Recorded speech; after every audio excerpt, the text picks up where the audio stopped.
शिल्पा की आदतें ठीक नहीं थी। वो ना बोलने से पहले कुछ सोचती और ना ही कुछ करने में। उसकी इस आदत से सभी परेशान रहते। बहन, घर पर मेहमान आए हैं और शक्कर खत्म है, थोड़ी शक्कर दे दो, मैं बाजार जाऊंगी तो ले आऊंगी। अरे शिखा बहन, तुम तो माफी करे, जब देखो तुम्हारे घर में कुछ न कुछ खत्म ही रहता है। अरे शिल्पा, चिल्ला क्यों रही हो? कहा ना घर में मेहमान बैठे हैं, सुन लेंगे। सुन लेंगे तो सुन ले, तुम लोगों की मांगने वाली आदत तो बंद होगी। अच्छा शिल्पा, ना दो शक्कर, लेकिन बात तो अच्छे से करो। एक कटोरी शक्कर के लिए तुमने मेरी बड़ी बेइज्जती कर दी। शिल्पा बड़बड़ाते अंदर चली जाती है तो शिखा भी घर चली जाती है। माँ, क्या हुआ? अरे कुछ नहीं बेटा, पता नहीं कहाँ से ऐसे पड़ोसी आ जाते हैं, जब देखो तब कुछ न कुछ मांगने के लिए घंटी बजाते हैं। अब घंटी बजे तो दरवाजा ना खोलना। पता नहीं माँ की ये आदत कैसे बदलेगी, किसी को कुछ भी बोल देती है, बोलने से पहले सोचती भी नहीं। शिल्पा की ये आदत दिन ब दिन बढ़ती ही जा रही थी। एक दिन शिल्पा के दरवाजे सब्जी वाला आया। सुनो भैया, मुझे ये भिंडी, टिंडे, लौकी और आलू के साथ 1 किलो प्याज दे दो। जी बहन जी। वो एक एक कर सारा सामान पैक कर देता है। कितने पैसे दूं? 220 रुपए पूरे। अरे इतना महंगा नहीं, हाँ मैं तो सिर्फ 150 दूंगी। नहीं, पैसे तो पूरे लूंगा, नहीं तो सब्जी वापस कर दो। ऐसे कैसे वापस कर दूंगी? मैं तो एक भी सब्जी वापस नहीं करूंगी। और हाँ, रही बात पैसों की, तो लेना है तो 150 ले लो, वरना मेरे मोहल्ले में घुसने तक नहीं दूंगी। हाँ। अरे नहीं बहन, हम लोग गरीब लोग हैं, ऐसा ना करो। पकड़ो ये 150 और दफा हो जाओ। शिल्पा की बेटी अंदर से ये सब देख रही थी। शिल्पा, तूने तो हद कर दी। बेचारा गरीब आदमी, उसका तो गुजारा ही इसी से होता है। बोलने से पहले सोचा कर बेटा। माँ आप चुप रहो, घर चलाना बच्चों का खेल नहीं, और वैसे भी इतनी महंगी सब्जी थोड़ी ना होती है। आपको तो सिर्फ खाने से मतलब है, लेकिन मुझे तो सब सोचना पड़ता है ना।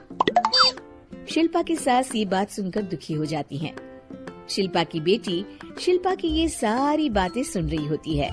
शिल्पा की बेटी एक दिन माँ से कहती है, माँ, ओ माँ, जरा यहाँ तो आना।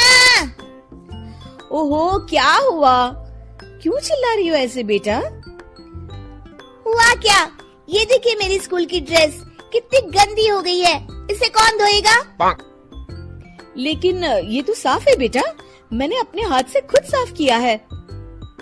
माँ, ये ड्रेस इतनी गंदी है कि मैं इसे पहन ही नहीं सकती, चलो मुझे बाजार से नई दिलाओ। शिल्पा दुखी हो जाती है और वहाँ से चली जाती है कि तभी सामने उसकी सास मिल जाती है। शिल्पा, अरे ओ शिल्पा, ये क्या सब्जी बनाई है?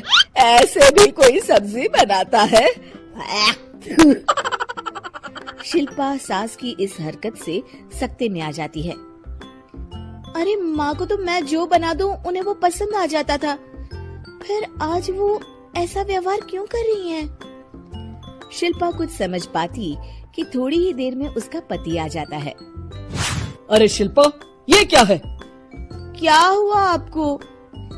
ये मेरी अलमारी पूरी अस्त व्यस्त है, तुमसे कोई काम नहीं होता है, सारा दिन पता नहीं क्या करती रहती हो। अरे मैंने तो सारी अलमारी साफ रखी है।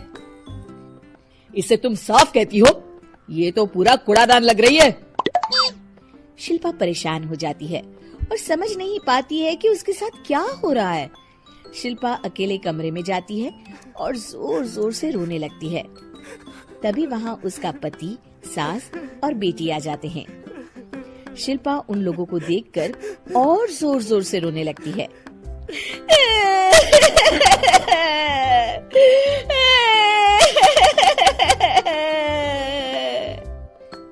कि तभी उसकी सास उससे कहती है, क्या हुआ? यहाँ बैठकर रोती रहोगी या फिर खाने को भी कुछ बनाओगी?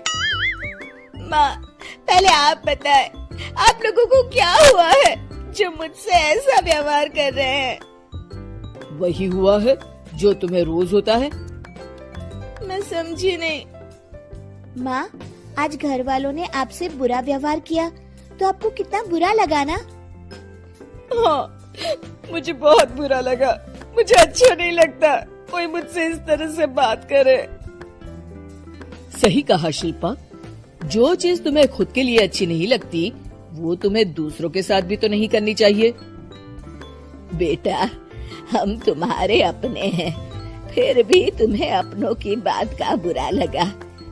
लेकिन सोचो, जिन बाहर के लोगों से तुम ऐसा व्यवहार करती हो उन्हें कैसा लगता होगा।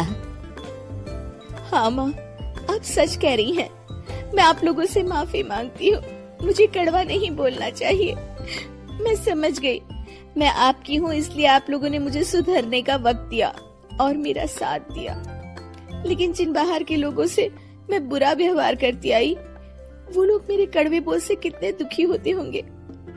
मैं वादा करती हूँ, आज से ऐसा व्यवहार किसी के साथ नहीं करूंगी।